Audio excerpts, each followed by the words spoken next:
Hello. House reveal tayo ngayon. Apartment pala. Wala pala kang bahay dito. Dito sa Finland, pag uupa ka ng apartment, automatic meron niyang kasamang mga basic needs. Tulad ng ref, washing, pero yung iba walang washing. Basta usually ref at saka oven. 'Yon. So tulad nito sa akin, ang rent ko dito ay around 550 euro. So yan. Ganito mga ano lang to, studio type. Studio type lang siya. So ayun. So, papakita ko sa inyo kung ano yung mga meron sa akin dito. Lahat ng makikita nyo mga gamit dito, sofa, TV, yun naman ay mga nakuha ko lang sa online page sa Facebook sa tinatawag na Ros Kalaba. Doon sa Ros Kalaba yun yung mga pinamimigay na gamit, bago, luma, ano doon lahat, as in lahat. May mga pinabibigay pang na ref, TV, yung sofa, washing, lahat. Ano nga, kakaiba nga eh. Samantala sa atin, benta yan. So ito nga, papakita ko sa inyo kung ano yung meron ako dito. So unang-una, ito yung labas. Ayan, double door siya. Ayan, double door. Ayan.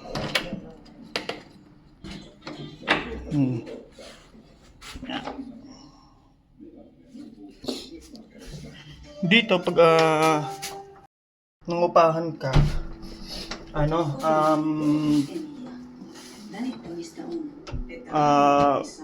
may ilalagay talagang pangalan mo o apelyido mo sa labas, tulad ng pinakita ko sa inyo ngayon. Ngayon, ito yung CR ko. Yan. Itong washing. Ito yung sinasabi ko sa inyong washing. Ito naman, bigay naman to sa akin ni Mika, asawa ng Pilipina dito sa Lohia, si Mika. So, ito ang pagkakaintindi ko, galing to sa magulang niya ni Mika. Binigay niya sa akin. Bago pa yan. Yan. Ganito siya. Tapos, automatic meron talagang sabitan ng jacket. Kasi syempre, pag winter, iba-ibang jacket ang gagamitin mo. Yan. Tapos, shoe rack. Yan. I-post natin muna yung TV. Dahil, para maingay. Nanonood kasi ako eh. Yan. Tapos, dito sa hallway ko, dito, ito, may ako, may kalat pa na jagger ko. Ang fishing ko. Ngayon, automatic, iba nga alam ko wala eh. Pero ako, swerte ko lang kasi meron akong cabinet agad. Para sa mga lagayan ko ng mga damit or ano pa. Yan. Ito, mga jacket ko rin. Yan. Tapos, dito naman, yung sala ko. Yan. Itong sala ko na to, itong mga gamit, lahat yan, as in lahat yan, bigay lang sa akin yan. Yun yung sinasabi ko sa inyo na Ros Kalaba. Yun. Tapos, yung katulad nito, ito. Di ba? Ang ganda oh. Guys, sila dito, pinamimigay nila yan. Yan. So, ito naman, ang may bigay naman sa akin nito, yung asawa ni Mika. Si Lisa, yung Pilipina. Yan, di ba? Ang ganda. Yan. TV. Yan. Tapos ito naman bigay sa akin ni Kelly. Di ba? Itong speaker na to, Ros Kalaba lang din to. So malakas din to. Okay din siya. Siyempre, ano to, studio type. So, asahan mo na wala kang sariling kwarto talaga na may pinto or typical na kwarto talaga. So, ang sa akin, ganito ako. Yan. Hmm. Yung kama ko, nasa baba siya. Kasi, mas gusto ko yung ganito. Parang Japanese style. Parang mas komportable ako sa gantong kama. Yan. May nagbibigay naman sa akin ng kama na may paa. Pero parang ayoko. Parang mas gusto ko yung ganito talaga. Yan. Ito rin, world map. So, natuwa lang ako kasi nakita ko sa Ros Calaba. Tapos TV uli. Samsung TV. Ganon din. Ros Calaba din yan. Yan, mga yan. Pero itong mga relo ko hindi Yan. Mga Ros Calaba yan. No, di ba ang ganda ng pati yung carpet? Umano siya. Itong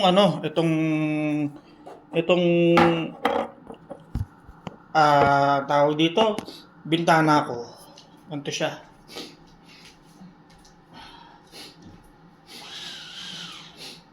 Yan.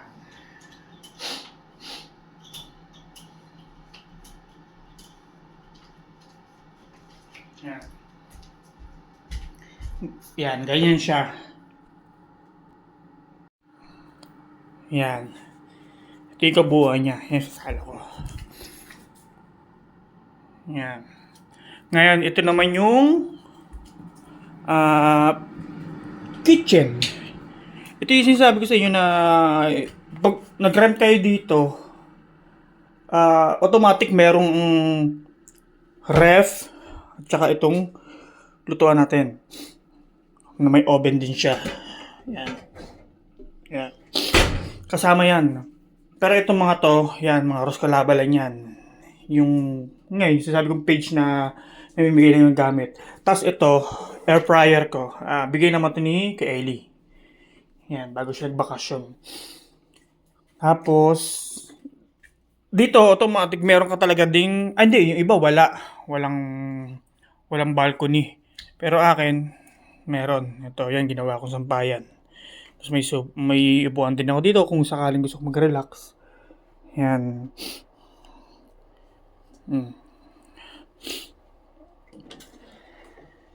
Oh. Ito, ito iniipon ko yung mga yan. Ipapakita ko sa inyo sa susunod kung paano pagkakitaan yan.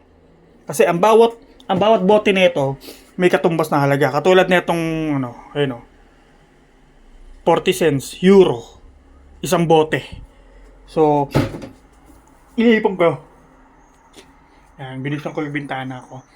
Tawag dito parang butterfly window ang pagkakalam ko. Yan, tas iusod mo lang siya pag ganun. Ito naka-open siya. Pero sarado dito. Naka-open to kasi nga dito talaga galing yan. Nai-slide yan papunta dito. Yan. Yan, ganito lang siya. Ito yung labas ko. Natutuwa lang ako kasi swerte ko kasi itong apartment ko may puno dito sa harapan ko. Kasi pag sobrang maaraw, naharangan niya. Yan. Ganyan po dito.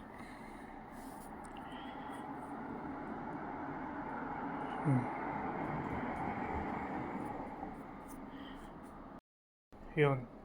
Kaya lang siya. Ngayon kung dito naman nakaharap andito ako sa balcony, tapos kung papasok ako dito sa bahay, ganyan siya. Yan. Yan.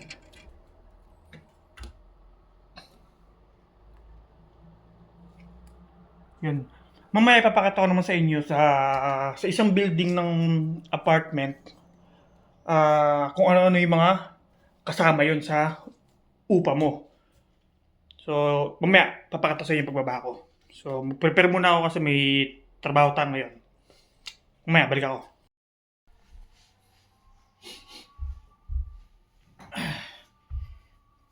Ayan, prepare na tayo.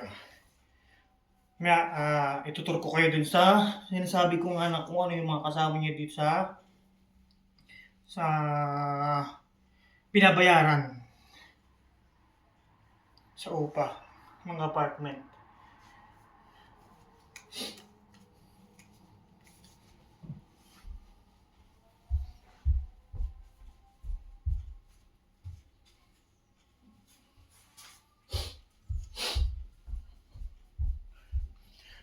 Pero alam niyo, sa totoo lang, masarap mamuhay dito eh.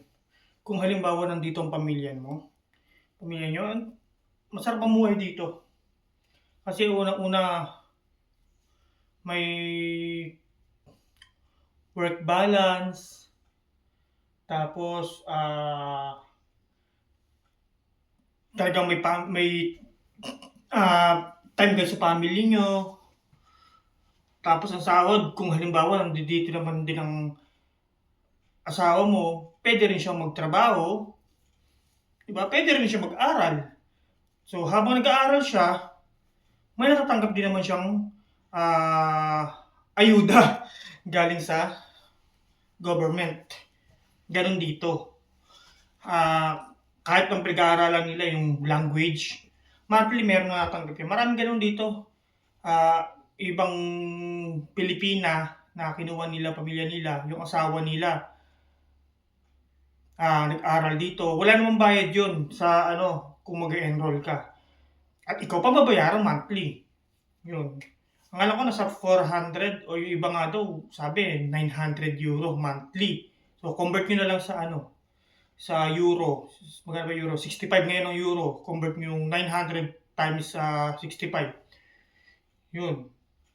Tapos, yung mga anak din nila, pag nag-aral dito, monthly rin. Kaya swerte ng mga nagdala ng pamilya dito. Bakit? Kasi yung nagtatrabaho na asawa nila, worth it yung tax na kinakalta sa kanila. Kasi nga, nakukuha rin naman ng pamilya nila monthly.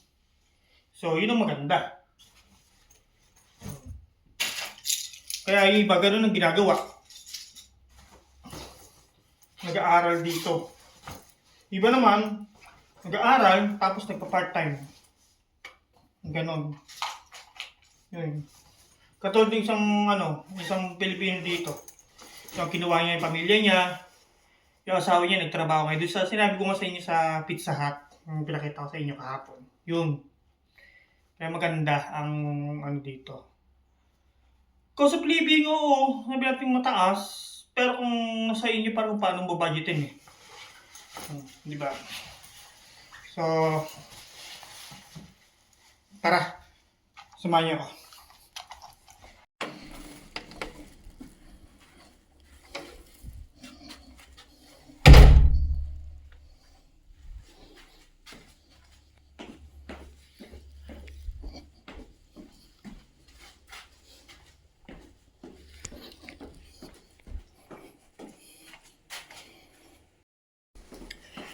Yan. Yung dito, dito mayroon kang sariling storage room. Ito. Yan, dito yun. So, pakita ko sa inyo.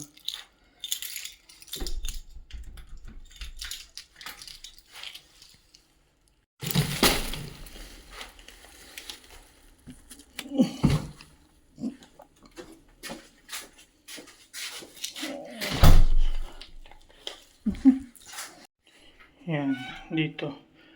So, ayaw gumana ng kuryente ngayon. Siguro inaayos kasi may mga gamit dito pang maintenance. So, susunod ko na lang sa inyo ipapakita. So, susunod ko papakita sa inyo yung sa kung saan nakapark yung mga bike. Tsaka yung bike ko. Yan, dito ko ipakita ko sa inyo yung mga bike ko. Kung saan pinapark. So, dito yun.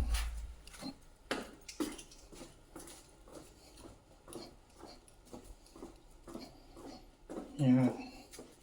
Di ba? Ang daming bike.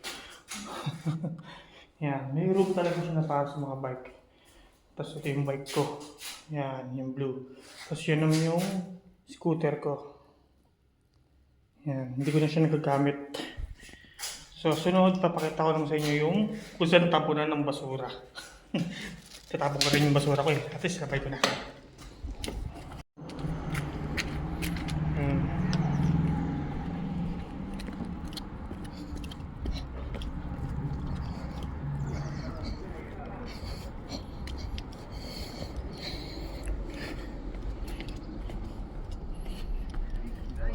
Ito naman ano to, parking to ng mga motor dito. Yan. Parking siya sa motor. Ito na may mga basurahan. So, meron ditong ngayon para sa mga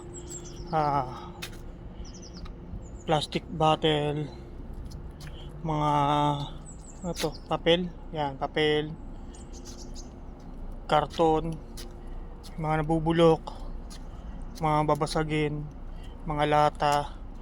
At ito naman yung mga mix dito. So dito ako kasi nakamix yung akin eh.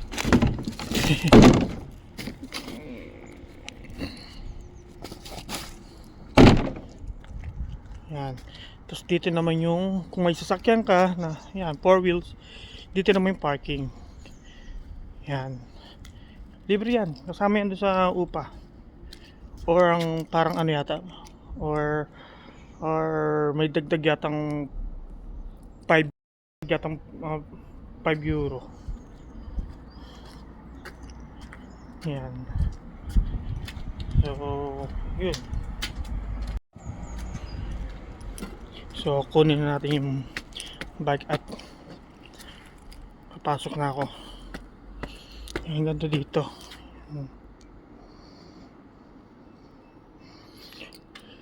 Ayun naman yung mall. Grocery, yan, dyan. So, magandang location ko. Kasi dito yung apartment ko. Dito lang yung mall. Tsaka market.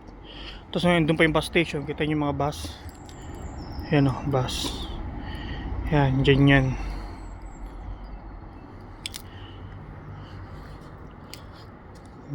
Ganda dito.